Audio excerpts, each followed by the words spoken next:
महावीर के जन्मभूमि और महात्मा बुद्ध के कर्मभूमि एवं अमरपाली के रंगभूमि के नाम से प्रसिद्ध वैशाली बिहार राज्य का एक जिला है जिसका गठन 12 अक्टूबर 1972 को हुआ था। परंतु वैशाली का इतिहास बौद्ध धर्म से भी पुराना रामायण के काल का माना जाता है। ऐसा कहा जाता है कि वैशाली के राजा विशाल के नाम पर इस जिला का नाम वैशाली पड़ा है। दुनिया का पहला गणराज्य का गौरव प्राप्त जिला वैशाली बिहार राज्य का एक बहुत ही प्रसिद्ध जिला है। पहले यह मुजफ्फरपुर जिला का हिस्सा हुआ करता था, पर 1972 में मुजफ्फरपुर से अलग कर दिया गया। यह 1875 से 1972 तक मुजफ्फरपुर का हिस्सा रहा। वैशाली जिला पश्चिम में सारण, पूर्व में समस्तीपुर, उत्तर में मुजफ्फरपुर तथा दक्षिण में पटना जिले से घिरा हुआ है। विष्णु पुराण के अनुसार इस इलाका पर राज करने वाले 34 राजाओं का जिक्र मिलते हैं। वैशाली भगवान महावीर के जन्म स्थल होने के कारण जैन धर्म के लिए एक पवित्र नगरी भी मानी जाती है। तो वहीं गौतम बुद्ध ने इस जगह पर 3 बार भ्रमण किया था। ऐतिहासिक सबूतों के अनुसार विश्व का पहला गणतंत्र लिच्छवी वैशाली में ही कायम हुआ था। स्वतंत्रता आंदोलन में भी वैशाली के लोगों की खास भूमिका रही है।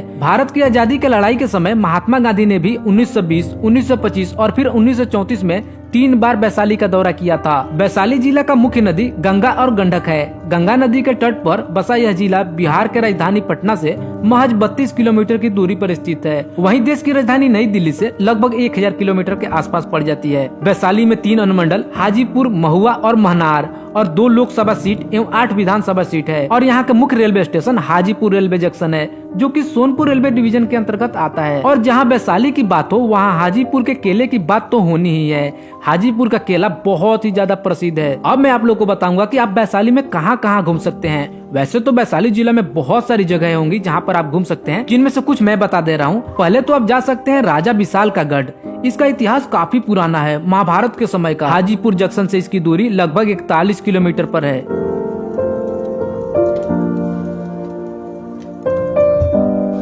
और दूसरा है अशोक स्तंभ। माना जाता है कि सम्राट अशोक कलिंग विजय के बाद इस स्तंभ को बनवाए थे।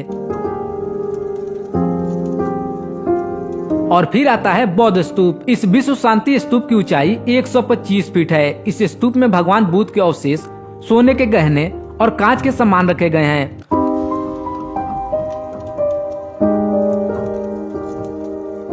और आप जा सकते हैं अभिषेक पुष्करणी। यह एक सरोवर है और कहा जाता है कि इस सरोवर का पानी कभी भी नहीं सूखती है।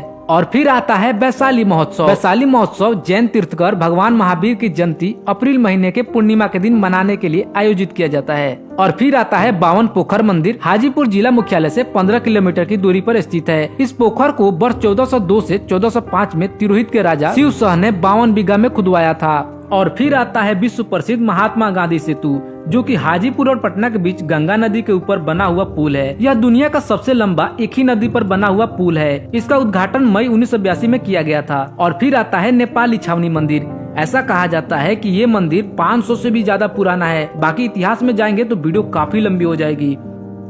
और फिर आता है रामचौड़ा मंदिर। रामभद्र में स्थित यह मंदिर भगवान श्री राम को समर्पित है। और उसके बाद आता है गांधी आश्रम। गांधी आश्रम का नींव महात्मा गांधी ने 20 दिसंबर 1920 को रखी थी। और फिर आती है मामा भांजे की मजार। और यहाँ भी बहुत दूर दूर से लोग आते हैं और कहा जाता है कि ये मजार बहुत ही ज्यादा पुरानी है। और मैं ये बिल्कुल भी नहीं कहता कि वैशाली में इतना ही जगह है जहाँ आप घूम या फिर दर्शन कर सकते हैं। बहुत सारी जगह हो सकती है, लेकिन एक ही वीडियो में सबका जिक्र कर पाना ये तो नामुमकिन है। तो मैं आप लोग से रिक्वेस्ट करूंगा कि जो भी आपके एरिया का फेमस चीज हो आप लोग कमेंट बॉक्स में लिख दीजिएगा। वैसे वैशाली में प्रमुख रूप से बौद्ध तथा जैन मंदिर का भ्रमण करने के लिए लोग देश विदेश से भी आते हैं। यहाँ के बौद्ध स्तूप तथा अशोक स्तंभ विश्व प्रसिद्ध है और लोग दूर दूर से इसके दर्शन के लिए या फिर घूमने के लिए आते हैं। बस हमारी ये वीडियो यहीं पर समाप्त होती है। किसी भी गलती के लिए मैं क्षमा चाहूंगा। बहुत ही जल्द मिलते हैं एक और नई वीडियो के साथ।